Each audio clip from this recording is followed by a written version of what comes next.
गोविंदे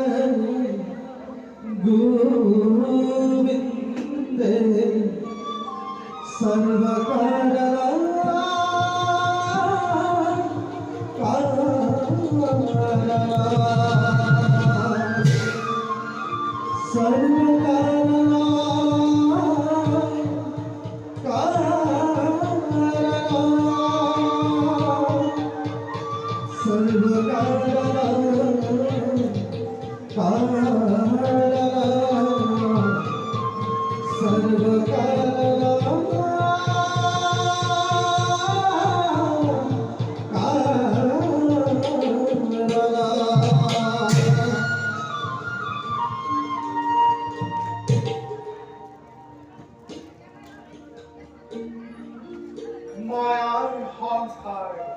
মায়াতে আবদ্ধ এই মায়াময় সংসাৰ যেতিয়াই অধৰ্মই ধৰ্ম মহাপাপে পুণ্যক গ্ৰাস কৰিবলৈ উদ্যত হয় তেতিয়াই আখৰি শক্তিক বিনাশ কৰি ধৰ্ম সংস্থাপনৰ উদ্দেশ্যে যুগে যুগে মই সংবতাৰ মোৰ প্ৰিয় ভক্তসকলক নানা ৰূপে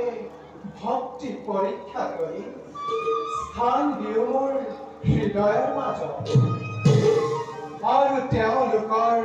গুণ গৰিমা জগতত কৰিছো প্ৰচাৰ কাৰণ আমি এই বিশ্ব ব্ৰহ্মাণ্ডৰ একমাত্ৰ গৰাকী আমি এই পূৰ্ণ ব্ৰহ্ম দেৱনাৰায়ণ আমি এই ওম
এইবাৰ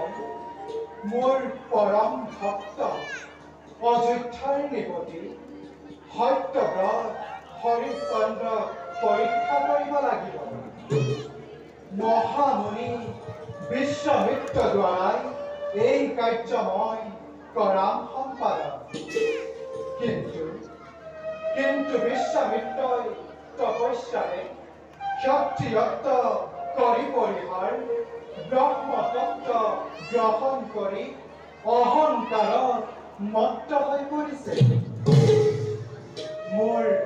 প্ৰিয় ভক্ত হৰিশ্চন্দ্ৰৰ সত্যবাদিতা ঐকান্তিকতা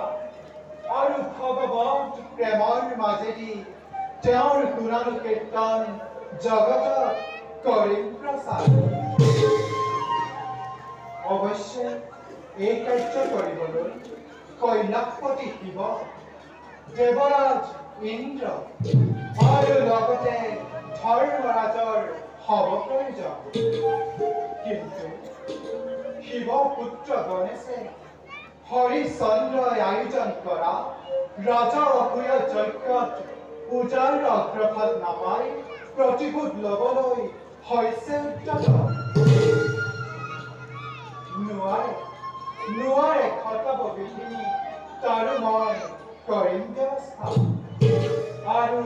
প্ৰমাণ কৰিল যে সত্যনিষ্ঠ একান্ত ভকতক কোনো বাধা বিঘিনিয়ে নোৱাৰে ৰুচিব। ভক্তৰ পৰীক্ষাৰ হেতু সৃষ্টি কৰি কাশীধাম আশ্ৰম পাৰ্বতীক অন্নপূৰ্ণা ৰূপে ৰাখিব লাগিব ব্ৰাহ্মণৰ গৃহে। ভিন্নজনে ভিন্ন বেশে পৰীক্ষা কৰি ৰজা হৰিশ্চন্দ্ৰ দেখুৱান সমস্ত জগতবাসী তপস্যাতকৈ সত্যানুসৰণ শ্ৰেষ্ঠ বহুগুণে। তপস্যাতকৈ সত্যানুসৰণ শ্ৰেষ্ঠ বহুগুণে। তপস্যাতকৈ সত্যানুসৰণ শ্ৰেষ্ঠ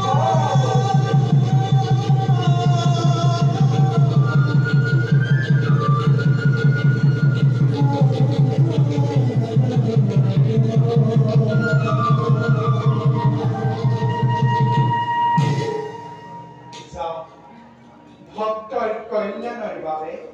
জগতৰ মংগলৰ বাবে নিজ কৰ্তব্যত অব্যাহত হয়।